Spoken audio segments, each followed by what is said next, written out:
ایک چھوٹے سے گاؤں میں جہاں سب لوگ ایک دوسرے سے محبت کرتے تھے، وہاں دو پیارے بھائی بہن رہتے تھے۔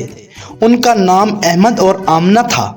دونوں عید الاضحیٰ کا انتظار کر رہے تھے کیونکہ یہ ان کا پسندیدہ تہوار تھا۔ عید الاضحیٰ، جو قربانی کی عید کے نام سے بھی معروف ہے، ان کے لیے ایک خاص موقع ہوتا ہے۔ عید سے 4 دن پہلے احمد اور آمنہ نے اپنے والد سے پوچھا، امی ابو، اس عید پر ہم کیا قربان کریں گے؟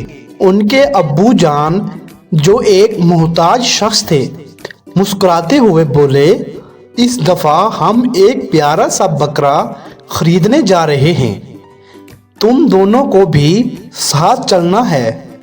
احمد اور آمنہ خوشی سے جھوم اٹھے اور دونوں نے ہاں کر دی۔ وہ سب مل کر بکرے کی منڈی گئے۔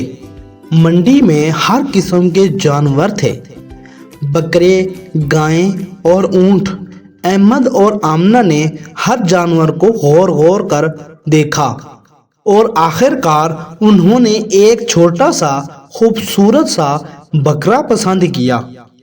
وہ بکرا اتنا پیارا تھا کہ احمد اور آمنہ اسے دیکھتے ہی رو گئے۔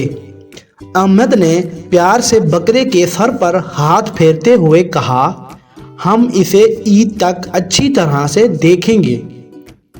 گھر آنے کے بعد احمد اور آمنہ نے اس بکرے کا نام بلو رکھا اور اس کی دیکھ بھال میں مصروف ہو گئے۔ آمنہ نے کہا، احمد، ہم بلو کو دن میں 3 دفعہ کھانا دیں گے اور اس کے لیے پانی بھی رکھنا ہوگا۔ عید سے پہلے کے دنوں میں احمد اور آمنہ نے بلو کا بہت خیال رکھا۔ انہوں نے بلو کو پیار سے نہلایا، اس کے لیے اچھا کھانا بنایا اور اس کے ساتھ کھیلتے رہے۔ ہر روز صبح بلو انہیں دیکھ کر بہت خوش ہوتا۔ پھر عید کا دن آ گیا۔ احمد اور آمنہ کچھ اداس تھے کیونکہ انہیں پتا تھا کہ بلو کی قربانی کا وقت آ گیا ہے، لیکن ان کے ابو نے انہیں سمجھایا، بچوں، عید الاضحیٰ ہمیں اللہ کے راستے میں اپنی سب سے پیاری چیز قربان کرنے کا پیغام دیتی ہے۔ یہ قربانی کا اصل مقصد ہے۔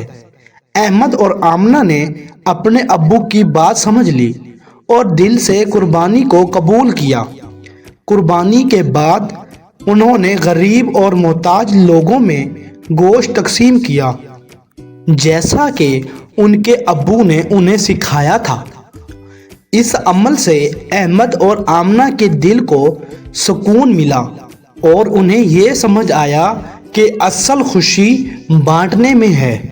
عید الاضحیٰ کے بعد بھی احمد اور آمنہ نے اپنی دوستی اور پیار کو مضبوط رکھا اور ہمیشہ یہ یاد رکھا کہ اللہ کی خوش نوازی کے لیے قربانی اور محبت سب سے ضروری ہے۔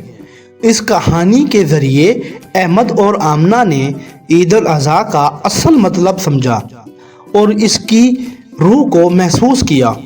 پیار اور قربانی کا یہ پیغام ان کے دلوں میں ہمیشہ کے لیے بس گیا۔ پیارے بچوں، یہ تھی آج کی کہانی۔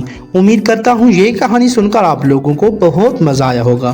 اگر آپ لوگوں کو یہ کہانی اچھی لگی ہے تو اس کہانی کو لائک کریں، اپنے دوستوں کے ساتھ شیئر کریں اور نیچے کامنٹس کریں اور اس چینل کو سبسکرائب کریں۔ ساتھ میں بیل آئیکن کو بھی پریس کر دیں تاکہ ہماری ہر آنے والی نیو کہانی آپ تک سب سے پہلے پہنچ سکے۔